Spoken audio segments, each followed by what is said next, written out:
Trump says he would have no problem testifying in the hush money criminal trial. He also says he will post the now reduced $175 million bond very quickly within the next 10 days.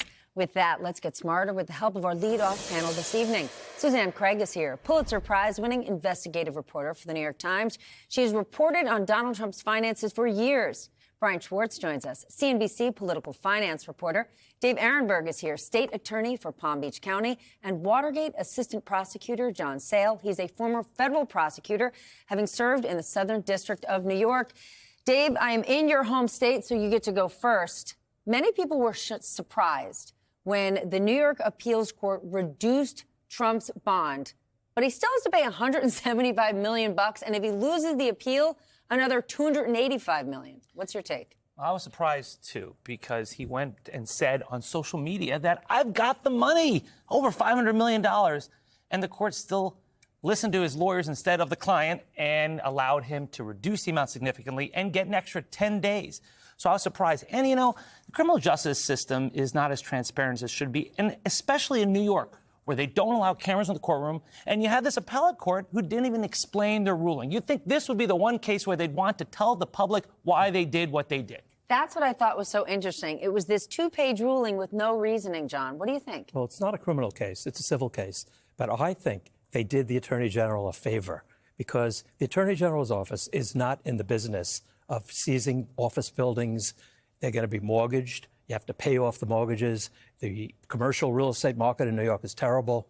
$175 million is not chump change. And there is still a special monitor in place. So neither Trump nor his relatives can encumber or dissipate any of the assets. So I think the Attorney General has accomplished what she wants, and the public is secured.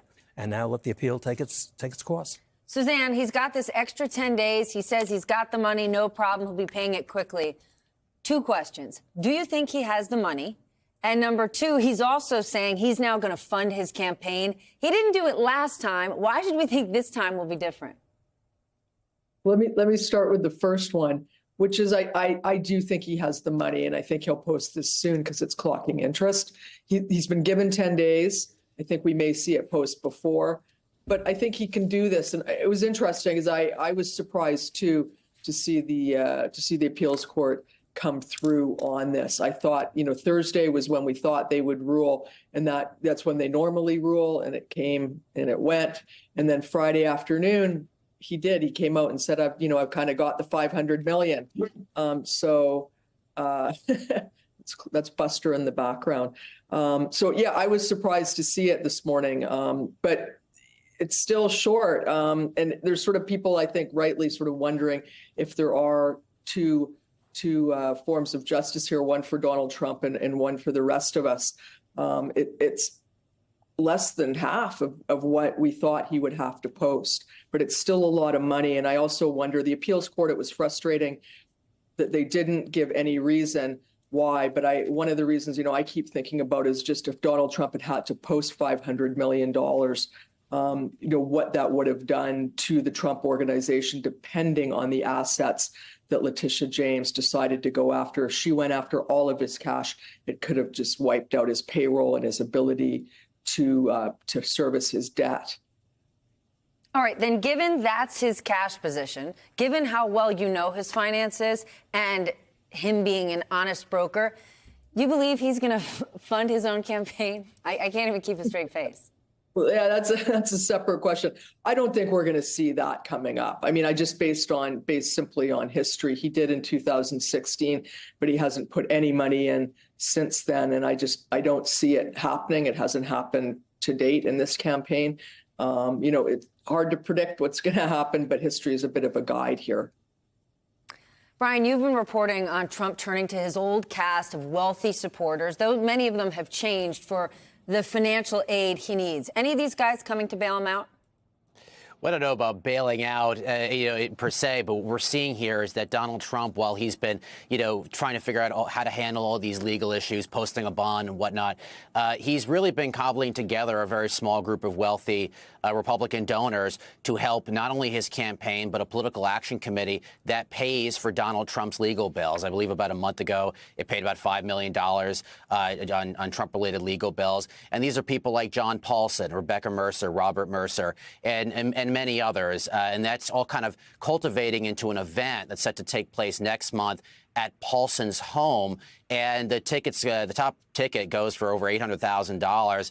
And that's being split, each of those tickets, between the campaign, the RNC, and the same PAC, just alluded to, that pays for Donald Trump's legal fees.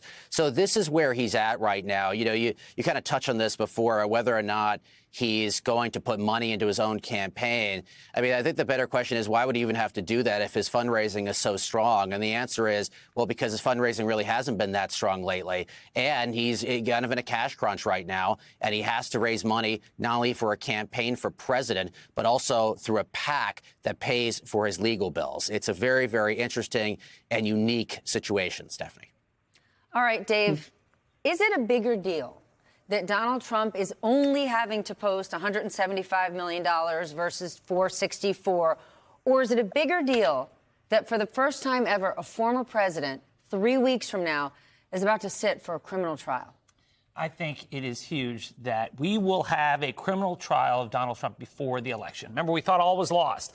But I knew that Judge Merchan wasn't messing around, that he wanted this thing to go. Remember, he was the subject of attacks by Donald Trump, saying that he's some radical Democrat, he's biased.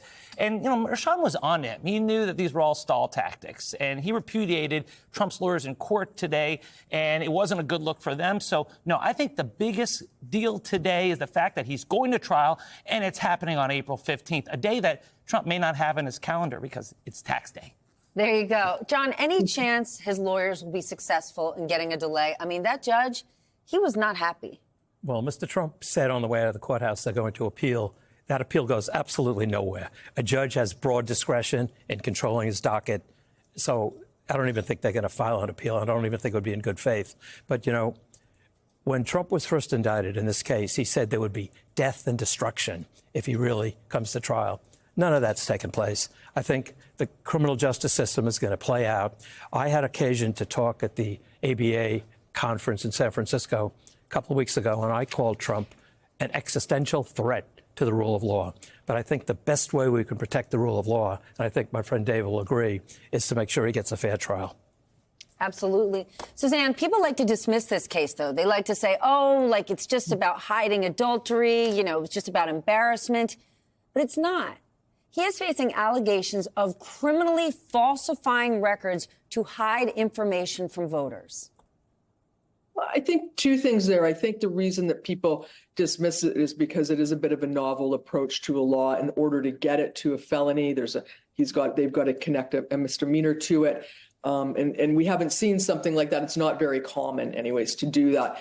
But I think from the other point of view is it is a very compelling cinematic case for a jury. As you said, you've got a hush money payment to an adult film star in the final, weeks of a campaign.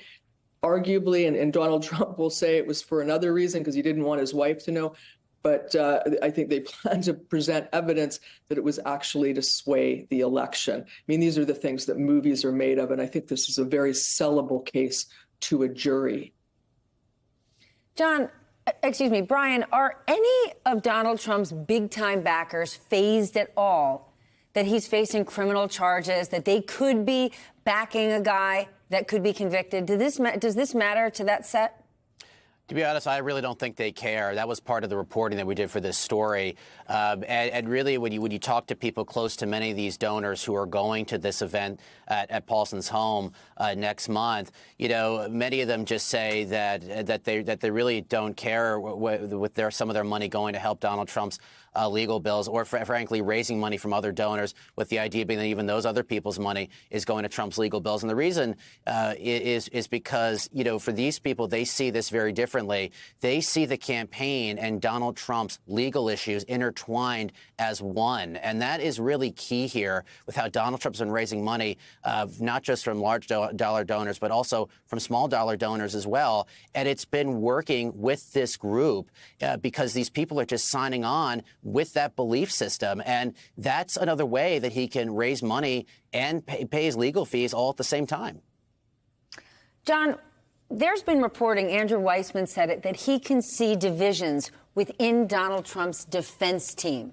Donald Trump once asked you to represent him. It wasn't something you wanted to do. What do you think's happening with his team? Well, I think now some of his lead lawyers are very good lawyers. But you said now. I did. And I'm glad you stopped me, because I'm not going to say anything further about that, because I'm not that foolish. But Donald Trump, in this case, in any white-collar case, it's a question of intent. And there's no doubt the payments were made. And the government has to prove his criminal intent. And I need to say something about Michael Cohen.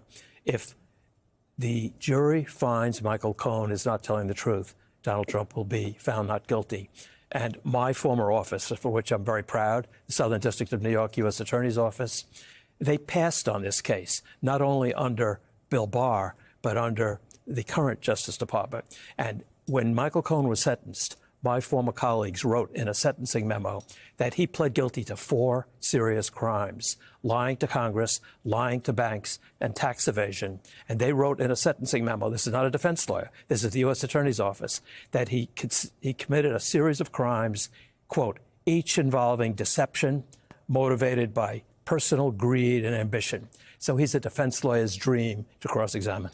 Hey everyone, MSNBC has a new and improved app. You'll get real-time alerts and analysis, live blogs, in-depth essays, video highlights, and the best 2024 election coverage. Download the new MSNBC app. Here's how to do it. You tap on the App Store on your phone. You hit search on the bottom right corner. You type in MSNBC. You click on the MSNBC app. You click on Get or the cloud icon and enjoy it.